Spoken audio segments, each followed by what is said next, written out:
Hello, everybody.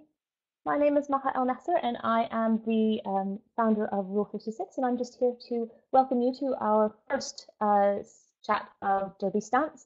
And is anybody out there? Can you chat in the put out a thing in the chat and let me know if you can hear me? Hi, Tom. Hi. Great, perfect, excellent. Always good to know when the tech is working. Hey, Crazy Legs, nice to see you. Cool. Well, welcome everybody. I am so excited to welcome you to what is our first online coaching summit. I know that some of you were there in 2016 when we started with our in-person coaching summit. We had over 120 people from across the UK and one person from Switzerland. And it was an amazing event, and there was so much learning. And we obviously were blessed with having Nadia Kean there to lead most of the chats and so many other amazing coaches. And off the back of that, we wanted to look at how we could widen our reach and put that coaching information out there even further and let more people get involved in the learning and the sharing. And this is what we've come up with. So we're trying an all online format.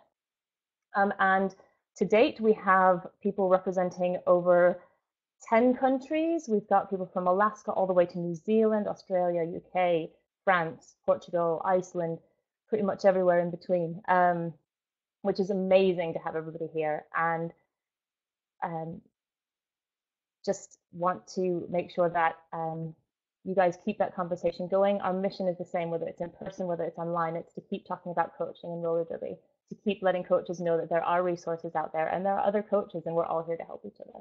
And that is basically what I wanted to say. If you need anything over the course of the weekend, just DM us at Rule 56 on Facebook, and we will get back to you. We're monitoring constantly. I want to do a thank you to all of our volunteers for the weekend, and also to all of our great sponsors: Hive, Roller Derby City, Roll Lines, Strong Athletic, Girl Clothing, and the WFTDA. So with no further ado, I shall hand you over to Nadia Kean, who will be running your first seminar of this coaching summit. Off to you, Nadia. Hello, hello. Can you hear me? The world. Hi, everybody. My name is Nadia Kean. I am talking to you all from Austin, Texas, and it is so late in the day here. I've gotten so much done at 7 a.m. If you're joining me from the US, thanks for getting up early. And if you're joining me not from the US, I'm so stoked that you're here. So, we are here to talk about coaching and why coaching is incredibly important. And to start off, I just wanted to tell you about this one time I quit a sport that I loved dearly. So, the story is about how coaches can impact us positively or negatively, and many of you might know that. So, I was at the young age of 17, and I got recruited to row for my university, and I was so excited. And I got to college and I was really immature. I didn't really focus a lot and I didn't know my potential whatsoever. And I had this coach that was really like charismatic and everybody loved her. And she was taller than a tree and larger than a mountain, just so strong. And she was mean. She was like really mean and degrading. And she'd get angry at practice and she'd forget our names and she'd stutter. And basically, the whole experience scared me out of wanting to row. And I decided to quit her program after being so stoked to be in it. And that was what I thought my college rowing career was going to be like. Uh, Fast forward to about a year later, and I really missed the sport. And there's another team at my uni, and the coach was really nice and really positive. And when I was there, he made me feel welcome, and he never forgot my name. And he took me for the athlete that he met me where I was rather than wanting me to be something I wasn't yet. And I stayed in rowing. And for many of you, you might know me as a roller derby coach, but I also still coach the sport of rowing. So, what is this story about? Well, a couple of things. First, it's time to say hi. Will some of you do a shout out and just say hi on our little message board so that I know that you're alive, so I know you have a pulse? And have you ever had an experience like this? So I think it's very, very common for athletes to be greatly impacted by the person who's coaching them. And you, as a coach, you have the potential to leave a mark on a person's life. But the way that you go about coaching them is going to be greatly impactful of their experience.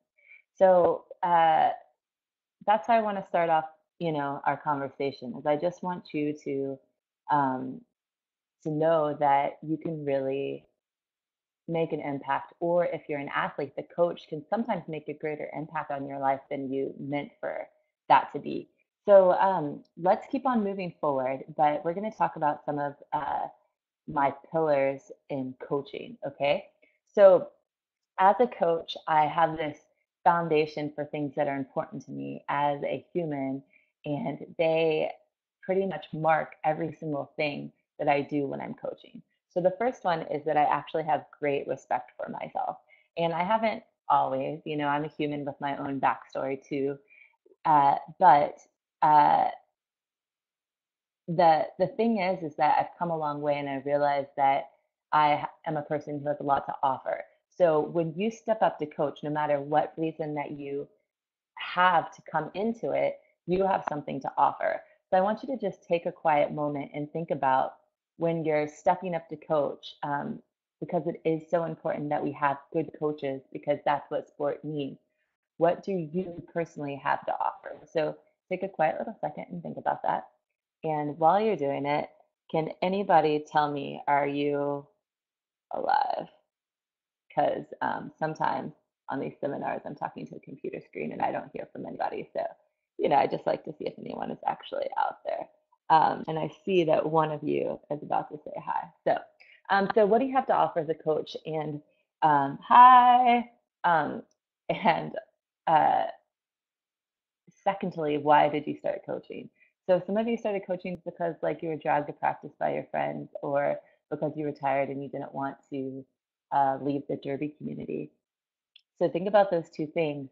And now think about, within all of that, what's your what's your backbone? Like, what's the premise that you base everything off of? And if you had nothing else, what would you still know to be true? So for me, what I know to be true is this. When I come to derby practice, I bring ideas with me. Ideas, and they're important, and I've put a lot of thought into them. And so I know that my ideas are valuable. And I also know that I respect myself as a human, and also especially as a coach, and that I don't have to coach anybody if I don't want to. And so this is always something that surprises some people when I remind them. But you, as a coach, you do not have to coach people if you don't want to. You don't have to share with them, because your ideas are valuable and they're important. And you should feel like you're met with respect, and that you can trust the people that you coach. Um, and that you don't just have to run a practice and local. You're not just a bobbing head. So that is the premise of my whole coaching experience. But it's met on a different side. So let's talk about the athletes that you work with, because athletes, are the reason why we're at practice. So the athlete is the reason that you're there. Let me repeat that in case you didn't hear me from Austin, Texas. The athlete is the reason that you're there. You are there for the athlete. And so even though your ideas are valuable and you don't have to coach anybody if you don't want to, the athlete's experience is pentacle. And without athletes, we don't have a team. Without athletes, we don't have a sport. So I just want to tell you something about athletes. Athletes, especially in roller derby, especially us coaches who are coaching adult athletes, they are capable, they are smart, they make good choices. They are there for a reason. If somebody has the time in their life to play a sport, it means that they have their life under some type of control. And so you must treat athletes with respect. And you can't treat them like, 5-year-olds on a little league team. You have to treat them like the adults that they are. And so athletes, on the flip side, they are guarding something very valuable when they wear their helmet. So what they are guarding is their brain. And their brain is what makes them the human that they are. And when athletes are treated with respect, like humans that can think for themselves, they meet us at that point, and we have such a better experience. So I want you to take a quiet moment and think about your experience as an athlete, if you were an athlete at some point, and your experience with your coach and the interaction that you had with them. And I'd like to just have you post some comments about what what thoughts and what experience you had as an athlete when your coach was not treating you with respect. So let's just take a second to have a little chat about that. And just put up your thoughts up there. Hello, hello. Is anybody there? Let's use the chat function. And I want you to just write up, like, what was your experience when you felt like your coach wasn't actually treating you like the human that you are? And, you don't have to get too deep or anything, but, like, for like for me, when a coach is not speaking to me like an adult, or they're not telling me why, I'm not getting roster time, or they're not um, really specific. They kind of just like disregard me as a human who can think for myself. I get really angry, or I get really toxic, or sometimes I get just really sad or upset. And those are not ways that I want to be when I'm at practice. Okay. So, yeah, so I see that Everly is saying that they withdrew. Um, and that's really great. I'm seeing that Maha says that she's always had coaches that respected her. So on the flip side, if maybe you've been lucky, why don't you talk about when you have a coach that you really feel does respect you? Like for me, I leave practice feeling empowered. Like the second rowing team I was on, I remember I'd leave practice in the morning and we'd have to be there super early. And I remember the sun hitting my face, and I'd already achieved so much, but it was only 7 a.m. and I was excited, and I'd already achieved everything that I wanted to at practice that day, and my coach had confidence in me, and so I left practice feeling like I could take on the whole world. And that's really what we're looking for. So as a coach, you can have that type of impact. So I want to tell you, okay, so I want to tell you that coaching can make you feel massively self-confident. So a lot of times people put this pressure on coaches that you have to be the all-knowing human. And this is not true, but it is hopeful if you know a lot. So the coach's job is really to have a dialogue between themselves and the athlete so that learning can take place. And so, as a coach, I ask a lot of questions to the people that I coach. And as a coach, I hope for questions and response. Now, this is good, and it's also sometimes bad that I'm expecting questions, because some athletes will want to ask so many questions, and some athletes will not want to ask any. And this is all based off of their learning style. I call this direct and indirect coaching, and it's basically, in a tiny little nutshell, one of the key ways in which people like to learn. They either like to learn through asking questions, or they like to learn through being spoken at. So anyway, as a coach, I ask questions. And if you've ever been coached by me before, and if you have, please just say where in the comment section. But as a coach, I am hoping for information about the athlete, because to me, I can't even imagine having the audacity of coaching somebody without asking them something. So, okay, sweet, Shannon. So stoked I got to coach you at RollerCon. So, yes. Okay, so I'm seeing from Beverly. She's saying that coaching juniors and working with their parents is definitely an aspect that she has to think about. So, if I were coaching you today and I wasn't exactly seeing what I wanted to see, what I would do is just start to have a dialogue with you. And I wouldn't want to just start to coach you based off of what I saw immediately, because potentially what I'm seeing isn't actually what is taking place. So when you coach, there's the whole learning process, and it's very complicated. And when you coach roller derby, it's a complicated sport. So put complication on top of complication, and you get some really, really cool opportunities to learn as you coach. So I'm going to ask questions, and basically what I want to know is what is the athlete thinking about? And I'm looking for two things. I'm looking to see if the athlete understands what I'm speaking to them about, and they just can't do it yet, or if they don't understand it, but if they did understand it, they could be really great at it. So I want you to think about something that you're trying to learn in Derby, or on the flip side, that you're trying to coach in Derby. And I want you to just put in the comment section what it is, and also if it's something that is intellectually complicated, like say for instance something like um, bridging uh, just right so that you can create a split path. I think that that's a slightly complicated roller derby aspect. Or put up there if it's a skill. So it's something like crossovers for fresh meat. And I want you to say, when people do not understand it, why do you think that is? So let's just take 60 seconds to yourself and just write in the comment section what it is exactly that you're thinking about teaching and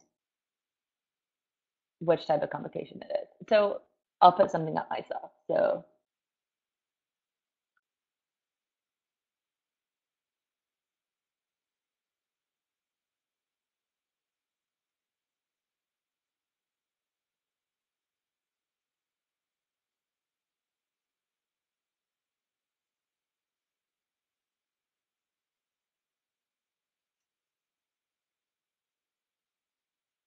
and in the meantime, I want to see if Maha is still alive.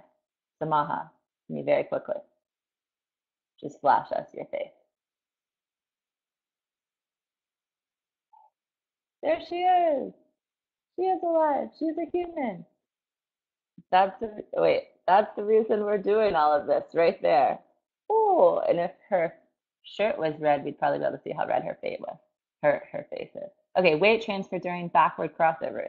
All right, bye Maha. Check you later. Okay, yeah. So then Shannon, what do you think that that's about, the weight transfer?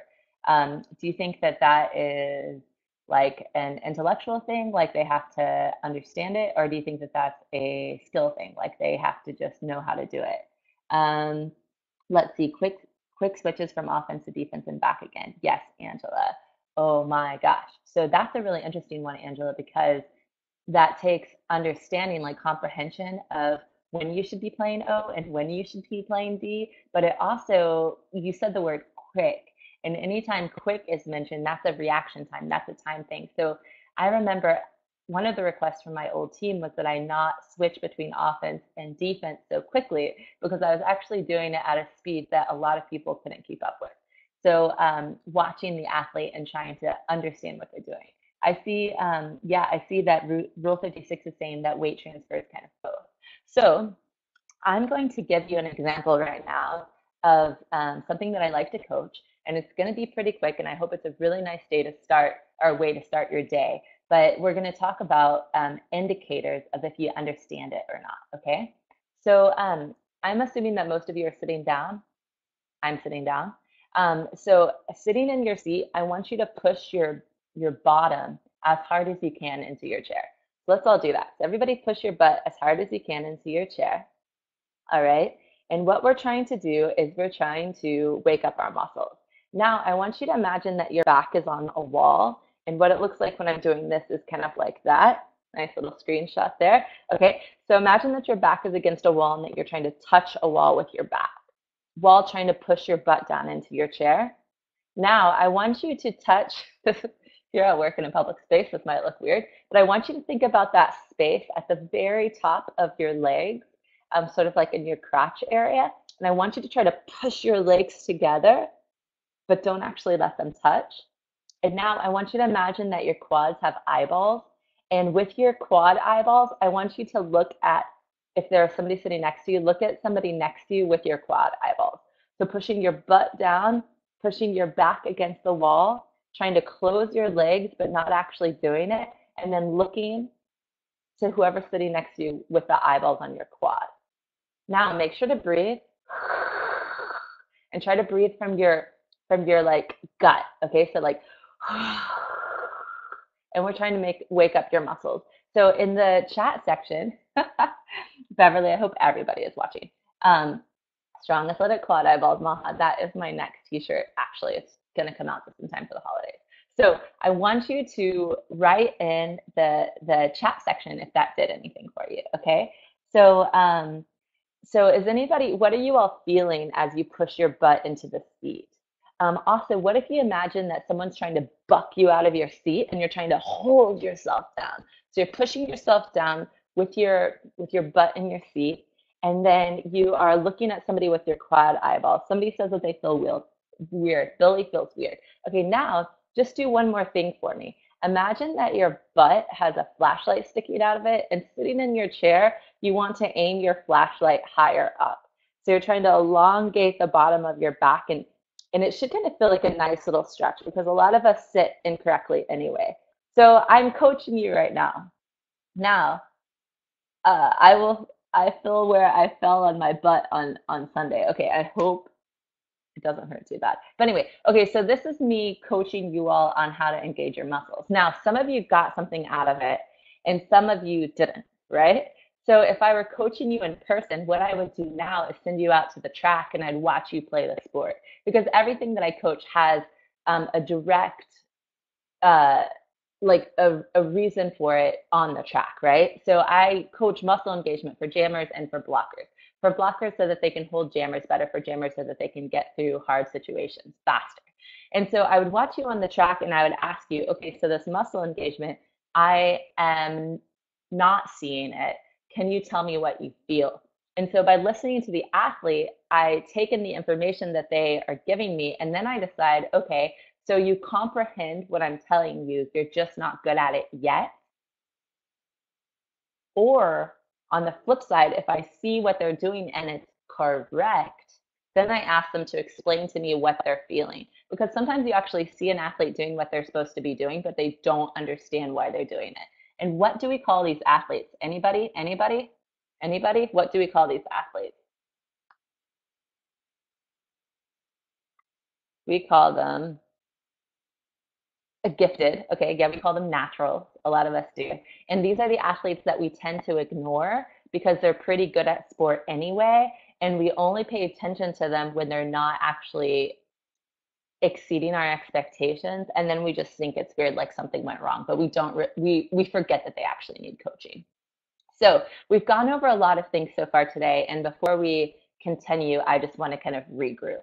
So we've spoken about you, the coach. We've spoken about why what you tell people is important and that you don't have to share your thoughts with anybody if you don't want to. I want you to feel respected and powerful when you go into coaching. I want you to feel like you're there for all the right reasons and that you're not being used by anybody or taken for granted.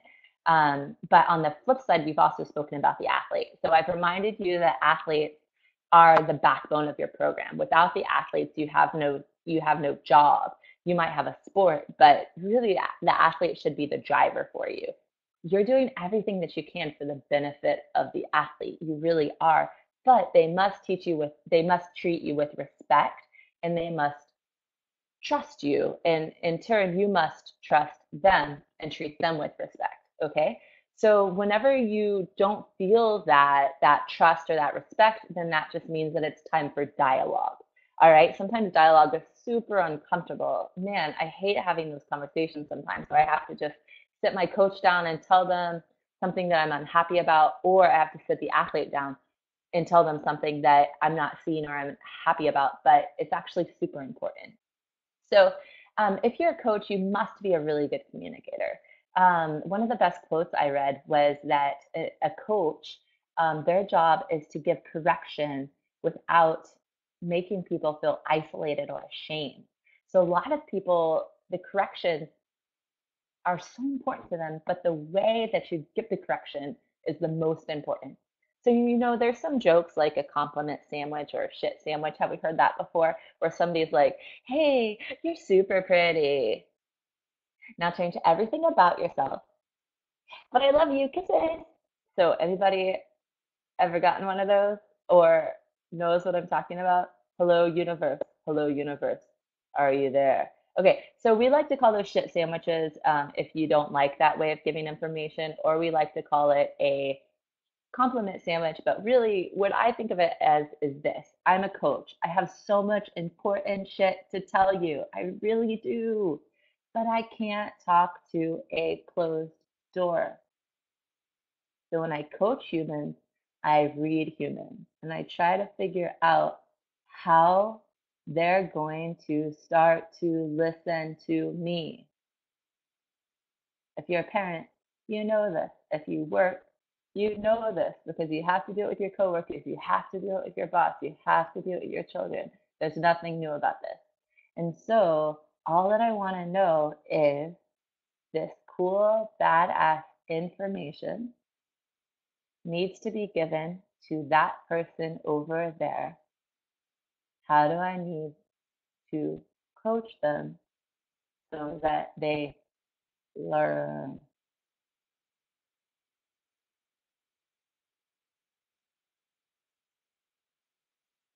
And my microphone is not broken. I just want you to take a quiet moment to think about that.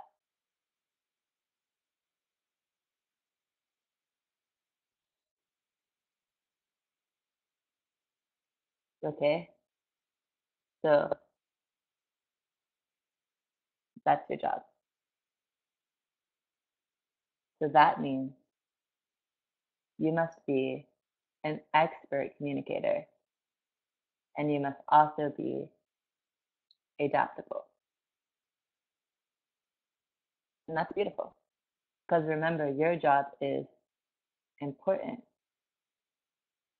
You want to help keep athletes in sport. You want to create winning programs, of course, but you want to keep athletes in sport.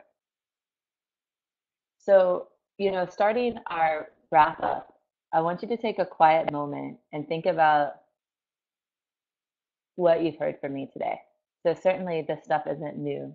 You know, certainly you've heard some of these ideas somewhere else. But you know that humans don't all think the same. We don't all learn the same. Some of us love to ask questions. Some of us don't ask questions at all. When questions are coming to you, they are not a form of disrespect. They're literally probably somebody wanting to ask you something so that they can learn about it. So you know you're going to get questions, but sometimes you won't. And that's not an indicator of anything except that humans think in different ways. You know, the athletes are going to be coming to you from work, from their daily life. They're going to be coming to you in way, not always like sport ready, not always ready um, to perform if they're going to need to be at practice anyway. So you know that you have these humans that are walking in the door that are coming from all different types of situations, backgrounds, and that's going to impact how they learn at practice. But you're already ready for that. You know that they are adults, they're capable of learning, and all that you have to do is study them and figure out why learning is not taking place. You're looking for those indicators. As we spoke about earlier, you're looking to see if they understand, they don't understand, or if they're good at it, or if they're not good at it yet. Or sometimes they're shit out of luck and they don't understand it, and they're shitty at it, even if they did understand it. That's a joke. Uh, and you know that your job is to keep them in sport, but also keep yourself in sport, right? So as we start to wrap up, I just want you all to write in the chat portion, um, like some things that you've thought about during today's short little session. So if there's one thing that was the most impactful to you, or somebody's like, oh yeah, sweet, I didn't get to catch that Smarty session. I had to work, worst choice in my life. But what did she talk about? Like, I see that there's 13 of you listening to this. What's your biggest takeaway for today? Thank you, Billy. Thank you, Tom. Like, what is it? Talk, talk. I see that somebody really loves can't talk to a closed door. And I agree. Well, I mean, you can, but sometimes it, doesn't really do much. So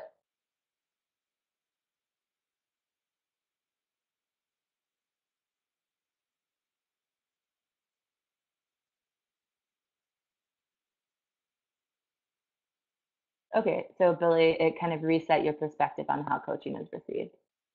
So that's awesome, right? So that's kind of some of the stuff that we're looking for, is resetting, uh, resetting yourself as a coach, that's really, really good for coaching hygiene, is just having a nice reset here and there. What else are we learning? Keep that two-way communication going. Yes, athletes can be so helpful to you.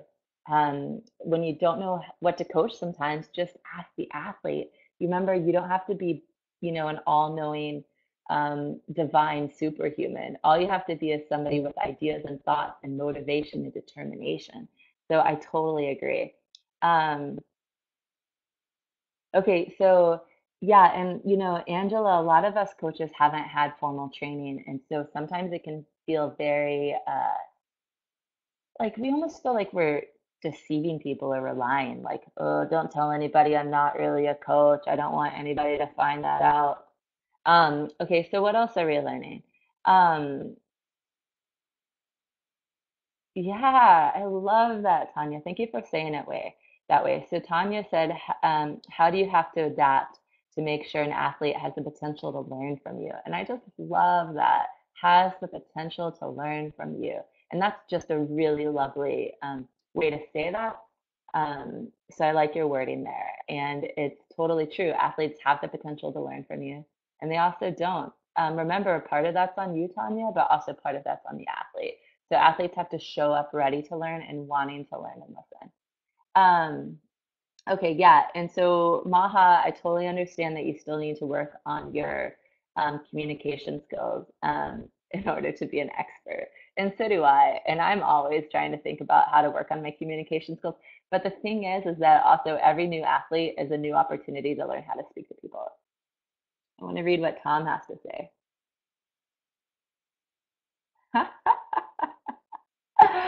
Oh my God, Tom, I love that. Okay, so Tom forgot that people asking questions actually just need to know something and that he shouldn't get grumpy. Oh my God, I love that. Tom, when somebody asks you a question about something that you've already said, just remember that's an indicator that the way in which you said it didn't mean anything to them. And so they could be the only person in the room that misunderstood you.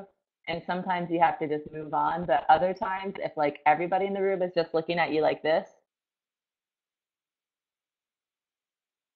and for those of you on Google Translate, that was me blinking my eyes in silence. Yeah, if everybody looks really perplexed and confused, we all have to just like fucking suck it up and say it in a different way.